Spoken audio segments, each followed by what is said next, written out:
तो रामानंदाचार्य के आश्रम का एक नियम था। नियम यह था कि स्त्री का प्रवेश नहीं, स्त्री प्रवेश नहीं कर सकती। उनकी ख्याति थी, कुछ महिमा थी। मीरा ने सुना तो दर्शन करने की इच्छा हुई। तो दर्शन करने के लिए वो रामानंदाचार्य के आश्रम पे पहुंची हरिद्वार। जब वो आश्रम में प्रवेश करने लगी तो द्वार के ऊपर मीरा को रोक दिया गया कि स्त्री अंदर प्रवेश नहीं कर सकती। तो मीरा ने जो जवाब दिया वो वास्तव में कितना गूढ़ जवाब दिया। मीरा कहती है कि भीतर कोई पुरुष है क्या? स्त्री को वर्जित कहां किया जाता है? जहां कोई पुरुष हो। स्त्री को कहां रोका जाता है? जहां कोई पुरुष हो। स्त्री को भय होता है तो पुरुष से होता है। तो मीरा कहती है कि स्त्री को रोका जा रहा है तो क्या भीतर कोई पुरुष है? कारण कि पुरुष तो एक ही है, श्री कृष्ण। ये दूसरा पुरुष कहां से आ गया?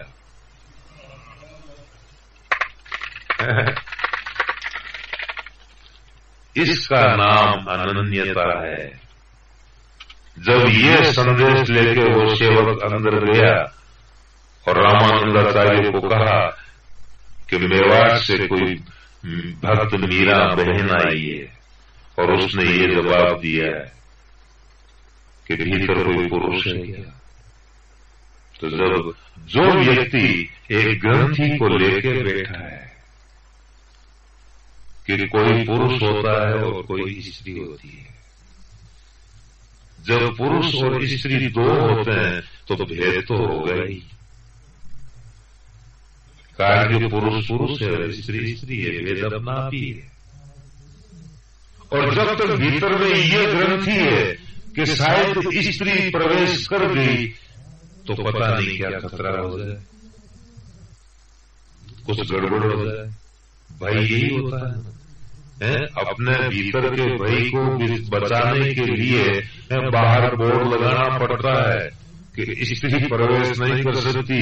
क्यों नहीं कर सकती? कारण क्या है?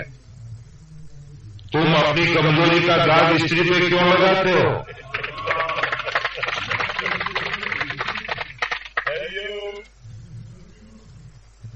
विश्वामित्र जिसका नाम तपस्वियों में आता है, जहां भी तपस्वियों का नाम आता है तो वहां विश्वामित्र का एक विशेष रूप से नाम आता है।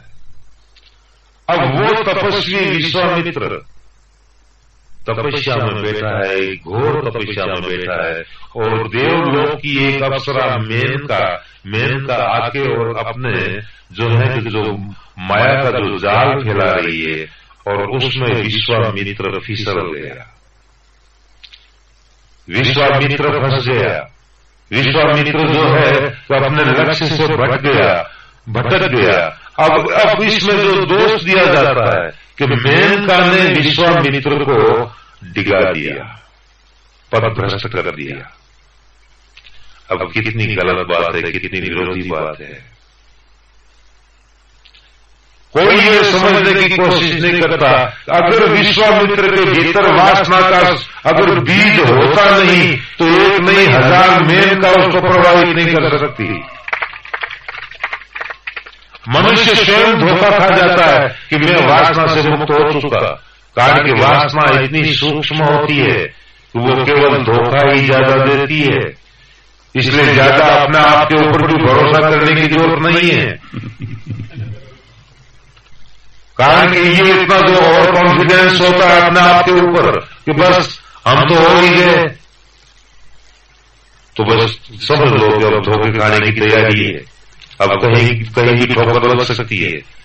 तो विश्वामित्र अपने स्तर से गिरा तो उसके गिरने का कारण था उसके भीतर सुषुप्ति अवस्था में पड़ा हुआ वासना का बीज, जो समय और अनुकूलता पाके अंकुरित हो गया।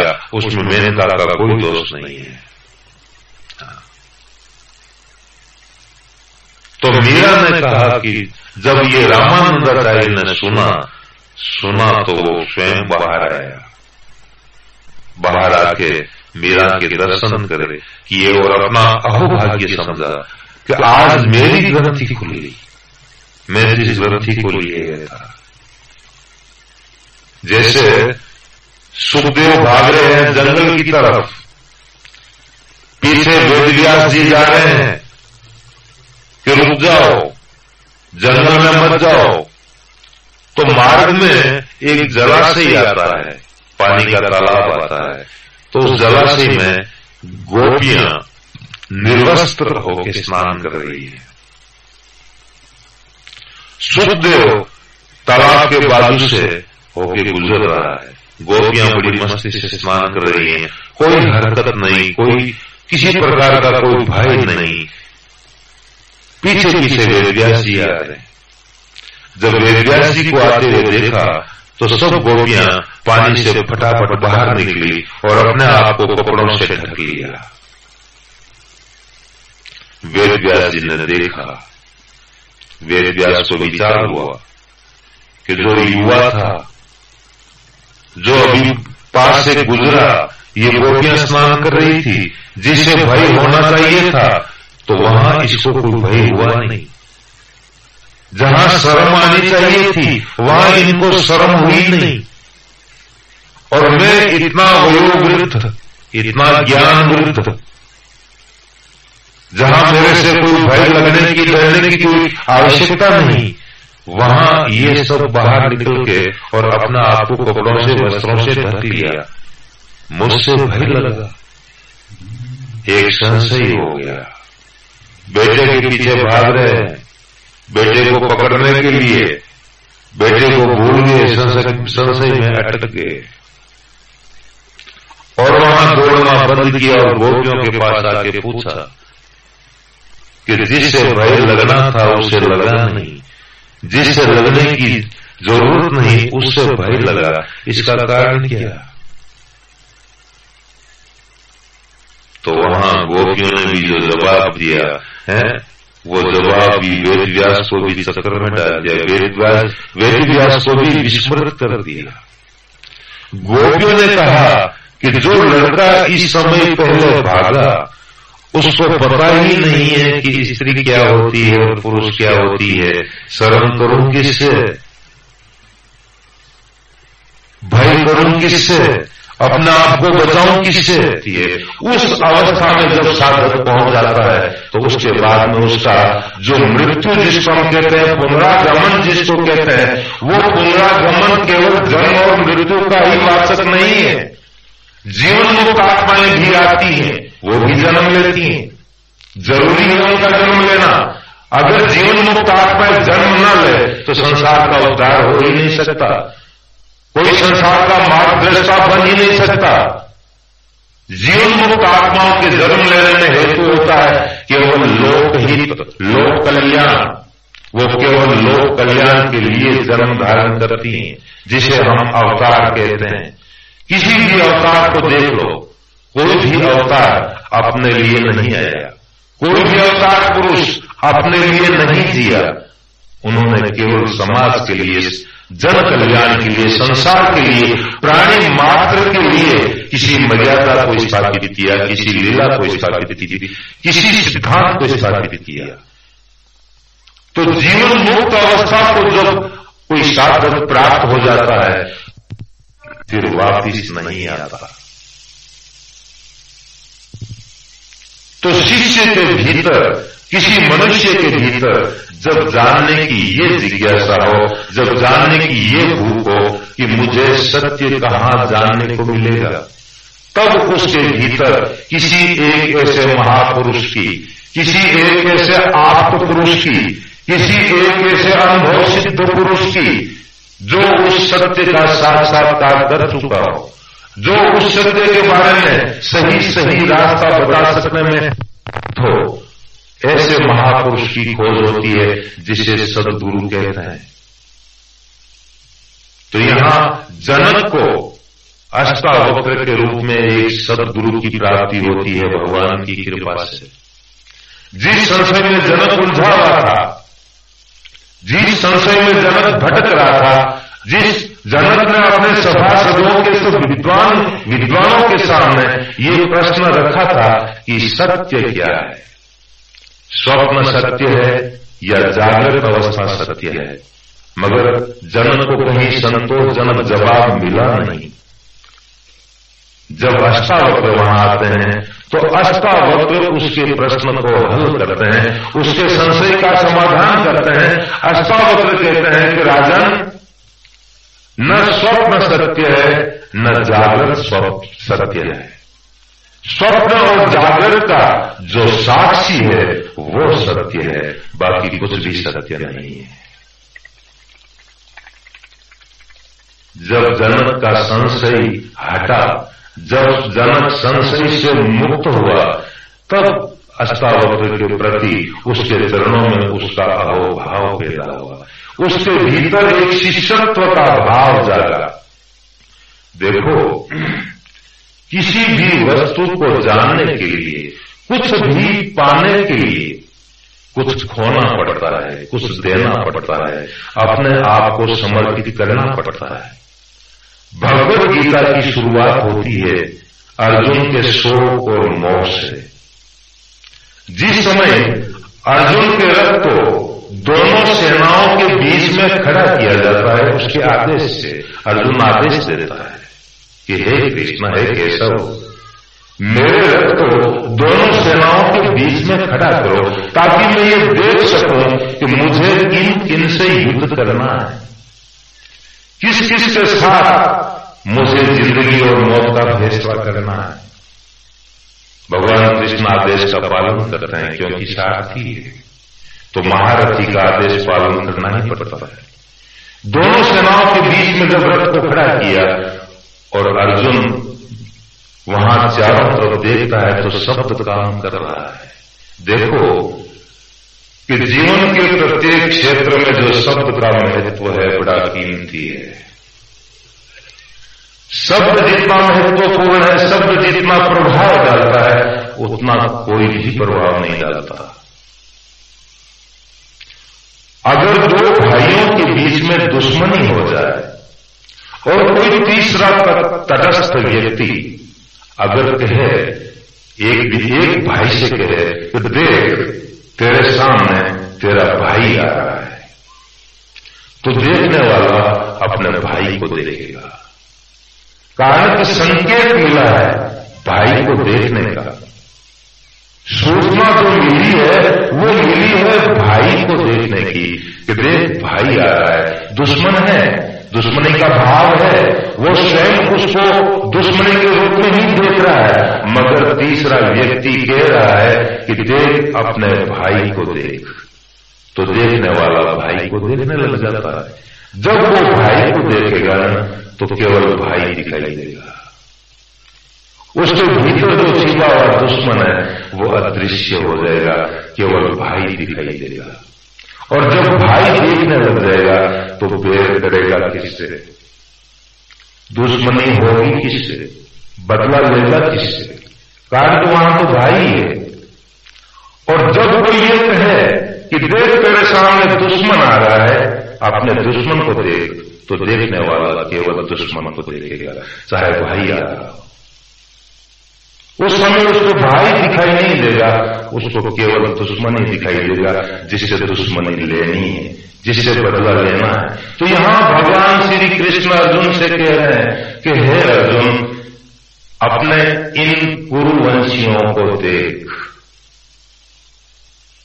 अपने कुरुवंशियों को देख। जिस वंश में अर्जुन का जन्म हुआ, कुरुवंश में, उस अपने ही वंशज को देखना है, उस अपने ही वंश का निरीक्षण करना है। और अर्जुन अपने वंश को देखने लगा, जैसा भगवान ने कहा वैसा अर्जुन ने किया। जब वंश को अर्जुन देख रहा है तो पितामह दादा दिख रहे हैं, भाई दिख रहे हैं, मामा दिख रहे हैं, काका दिख रहे हैं, भतीजे, सभी स्वजन, सभी मित्र, सभी बंधु बांधव सब अपने ही दिख रहे हैं, कोई पराया है ही नहीं। जब अपने दिख रहे हैं तो अर्जुन एक चक्र में पड़ गया, मैं लड़ूं किससे, मैं युद्ध करूं किससे, मैं शस्त्र का प्रहार करूं किससे? क्या मैं राजा को मारूं जिनकी गोद में मैं खेला, जिनकी गोद में मेरा पालन पोषण हुआ, जिनके हृदय का प्यार हासिल किया, उन दादा के ऊपर आज मैं शस्त्र का प्रहार करूं? जिस गुरु से मैंने शस्त्र विद्या प्राप्त की, उसी शस्त्र विद्या का आज उसी गुरु के ऊपर प्रहार करो। अर्जुन शोक से, अर्जुन मोह से विकल हो गया। अर्जुन अपना बिल्कुल धैर्य खो बैठा, अपना विवेक खो बैठा। अर्जुन ठीक वैसा ही हो गया जैसा कोई भी एक सामान्य सांसारिक मनुष्य होता है। और अर्जुन अपने इस शोक और मोह को अपने शब्दों के द्वारा, अपने भीतर की भावना के द्वारा अभिव्यक्त कर रहा है कि हे कृष्ण, मैं इन सब के ऊपर शस्त्र प्रहार कैसे करूं?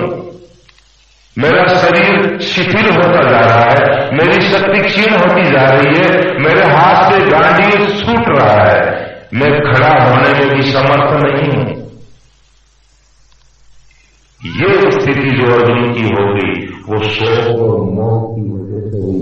और अर्जुन अपने भीतर का ज्ञान प्रकट कर रहा है। अर्जुन कहता है कि इनको, अपने परिवार को, अपने ही कुल का विनाश करने से जो पाप होगा और उस पाप के परिणाम स्वरूप जो नरक की प्राप्ति होगी, अर्जुन वर्तमान के कर्मों को लेके, भविष्य के परिणाम को लेके कितनी भविष्यवाणियां कर रहा है, जैसे कि वो कोई भविष्यवक्ता है, जैसे वो भूत, भविष्य और वर्तमान तीनों का जानने वाला है, ठीक वैसी ही भविष्यवाणी कर रहा है। भगवान चुपचाप सुन रहे हैं, कोई जवाब नहीं दे रहे। जब कोई जवाब नहीं मिलता है तो मनुष्य बोलने वाला अपने आप ही ढीला पड़ जाता है, शांत हो जाता है। वो स्वयं अपना आप में समझने लग जाता है कि मैं जो कुछ भी बोल रहा हूं वो बराबर ठीक नहीं है, उसमें कहीं भूल है, कहीं गलती है, इसीलिए रेस्पॉन्स नहीं मिल रहा, कोई जवाब नहीं मिल रहा। तो जब अर्जुन को अपनी भूल महसूस हुई, जब अर्जुन को अपने भीतर का ज्ञान हुआ, जब उसको ये अनुभव हुआ कि मैं किस अवस्था में हूं, तब अर्जुन दूसरे अध्याय के 7वें श्लोक में बड़ा ही सुंदर ढंग से अपने आप को प्रस्तुत कर रहा है, जो सभी के लिए अनुकरणीय है। जिस समय अर्जुन था, उस समय, उस द्वापर युग के अंत काल के समय का अर्जुन एक महान धनुर्धारी योद्धा था। अर्जुन एक बेजोड़ योद्धा था और अर्जुन के जैसा धनुर्धारी, अर्जुन के जैसा एक महान क्षत्रिय कोई लाखों वर्षों में ही पैदा होता है, हमेशा नहीं होता। एक इतनी महान हस्ती जो भगवान का सानिध्य प्राप्त कर सके, आज स्वप्न में भी अगर भगवान का कैलेंडर दिख जाए, उनका कोई कल्पित फोटो भी दिख जाए, तो कितनी प्रसन्नता होती है कि भगवान के दर्शन हुए स्वप्न में। वहां तो वो एक नर, एक ऐसा नर जो साक्षात नारायण का सानिध्य पा रहा है, एक ऐसा नर जो नारायण को भी अपना सारथी बनाए हुए महारथी बन के बैठा है। वो महारथी कक्षा का अर्जुन अपने आप को, अपने हृदय को खोल रहा है भगवान के सामने कि कार्पण्य दोषो कहत स्वभाव पृच्छामि त्वाम धर्म सम्मूढ़चेता। अर्थात एक मनुष्य की स्वाभाविक प्रकृति का वर्णन किया जाता है कि प्रत्येक व्यक्ति का एक स्वभाव है अपनी गलतियों के ऊपर पर्दा डालना। प्रत्येक व्यक्ति की एक प्रकृति है अपनी भूलों को, अपनी कमजोरियों को छिपाए रखना, दबाए रखना। अपनी विशेषताओं को ज्यादा से ज्यादा प्रकट करनी चाहेगा, मगर भूलों को दबाने की कोशिश करेगा कि कहीं मेरी कमजोरी प्रकट न हो जाए, कहीं लोग मुझे कमजोर न जाने, कहीं लोगों की दृष्टि में मेरा मूल्यांकन गिर न जाए। एक भाई, एक भीतर में शंका बनी रहती है और अपने आप को छिपाए रहता है। मगर अर्जुन अपने भीतर में वो जैसा है, जिस समय वो ऐसा ही प्रकट कर रहा है कि कार्पण्य दोष हो कि हे केशव, हे कृष्ण, इस कायरता रूपी दोष से प्रभावित हुआ, अर्थात मोह और शोक से जो मेरे भीतर कायरता आ गई है। अगर भीतर में मोह आ जाए ना तो व्यक्ति शस्त्र का प्रहार नहीं कर सकता, मोह उसको कायर कर देता है, मोह उसको भीतर से